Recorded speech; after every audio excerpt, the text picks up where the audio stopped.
This is Tyler Stewart, and this is my technical presentation for the midterm.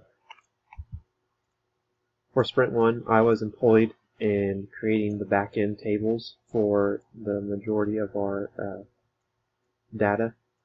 So I was employed in creating the table structure and the class models. So Sprint 1. As a user, I want to be able to click the plus button in the nav bar so that a menu will drop down giving different add entity options. So we went ahead and used Angular. In Angular, for each component is composed up of HTML, CSS, and TypeScript. So to employ a drop down for the plus button, all I had to do was modify the HTML and CSS and add some bootstrap to get it to drop down. As a user, I want to be able to click Add Envelope so that the Add Envelope modal will appear. As a user, I want to be able to click Add Piggy Bank so that the Add Piggy Bank modal will appear. As a user, I want to be able to click Add Bill so that the Add Bill modal will appear. As a user, I want to be able to cancel out of any modal so that I can leave the modal without saving information. So I went ahead and lumped these child stories and created a state diagram. At the start, we had the menu selection, and the user has a decision to click Add Envelope, Add Bill, or Add Piggy Bank. At that, then the state changes to either the envelope modal open, bill modal open, or the piggy bank modal open. From there, the user can decide to click exit or cancel, and then the modal will close, finishing the end state. And here are screenshots of the modals. Still Sprint 1 child stories. As a user, I want to be able to enter information for a new envelope so that I can save it to the system. As a user, I want to be able to enter information for a new bill so that I can save it to the system. As a user, I want to be able to enter information for a new piggy bank so that I can save it to the system. So to employ this, we have to break it up into a few steps. Step 1, we need to create the backend tables. So for our project, we're using Entity Framework along with database migrations. And in Entity Framework, we decided to use Code First approach. This is where we can create our database and tables from our business object models. So we can just create classes, and it'll create the tables for us. So we're coding it first, and then the tables come later. Also using the migrations to give us database version control. So here is the object model for money boxes. So we have an abstract class money box and all the different properties. And then the actual concrete classes inherit from money box. So we have piggy bank, envelope, and bill. And bill shares the same envelope, so it inherits from envelope and money box as well. Still step 1, we need to still create the backend tables. So after we created our models, we can run a migration to pass this model over to the database. Running this migration will create the following table structure. So over to the right, we have an ER diagram, and we have one table, money box, which the primary key is ID, and then we have a foreign key application user ID. This points to a table created by another user or another team member, and he created ASP.NET users table, and that's a one-to-many relationship. So the users can have multiple money boxes. Then we have money box type, name, amount, created date, icon, set amount, and day due. These are all properties lumped together into one table from each of the different classes. Step 2, getting the info to the database. So in implementing manipulation data, we utilize MVC design pattern to accomplish this.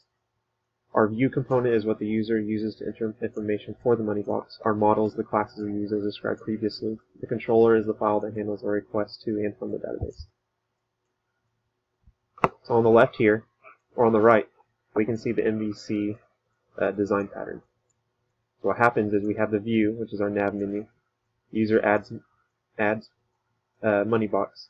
The controller takes this by using the money box service and calls a C# RESTful API service. What it does, it updates the model depending on which one they selected, envelope, bill, or piggy bank. That in return updates our database in Azure. After that happens, it notifies the controller that it is completed, and the controller updates the view for the user to see. Over on the left, we can kind of see the timeline of what's going on. The user inputs data to the view and then submits the page. The view then sends a command to the controller. In this case, it's add model. So now it adds the model to the money box model, depending on which one we are, either envelope, bill, or piggy bank. Data is then added to the dollar database, returns status to the controller, and then the controller updates the view and refreshes the screen. So now let's go on to Sprint 2. In Sprint 2, I was tasked in adding transactions. The transactions are transfer, withdrawal, or deposit between any money box. So here's the first story. As a user, I want to be able to click the plus button in the nav bar so that a menu will drop down giving me an add transaction option. So the same in Sprint 1. Each component has HTML, CSS, and TypeScript to it. So we're still in the nav menu component, and the add transaction is with the other ones. As a user, I want to be able to click add transaction so that the add transaction modal will appear. So another state diagram. We have a start at the menu selection. The user has a decision to open the modal. If not, then they're at the same state and they're at the end. Once they decide to open transaction, the transaction modal opened, and then is exit presses or canceled, modal is closed, and coming to the end state. Then over to the right, we can see the add transaction modal. As a user, I want to be able to enter a transaction transfer so that I can save my transfer to the system. So again, we have to create the backend tables for transactions. So I need to create our model for transaction, the code first approach. So here is the diagram for the transactions. The transactions are to the right, and in transactions we're storing the user ID, the type of transaction, transfer from ID, transfer to ID, transfer amount, transaction date. And then over to the left, again, the other member in our team created this class. It has ID, username, email, password hash, and that is a 1 to 0 to many relationship for transaction. So a user can have either 0 or many transactions. Again, after the models have been created, we can run a migration. Running a migration will create the following table structure. So here in the middle we have our transaction table. Transaction table is a primary key of ID, and it has 3 foreign keys. The first foreign key is a reference to ASP.NET users. This is a one-to-many relationship, as shown back in the previous example. A user can have many transactions. The other 2 foreign keys are transfer from ID and transfer to ID. This is a foreign key to our money box table from the first sprint. These store the IDs that the user transferred the money from and then to. We also need to store transfer amount and transaction date. Again, like the other, we have a nav menu view for the MVC structure.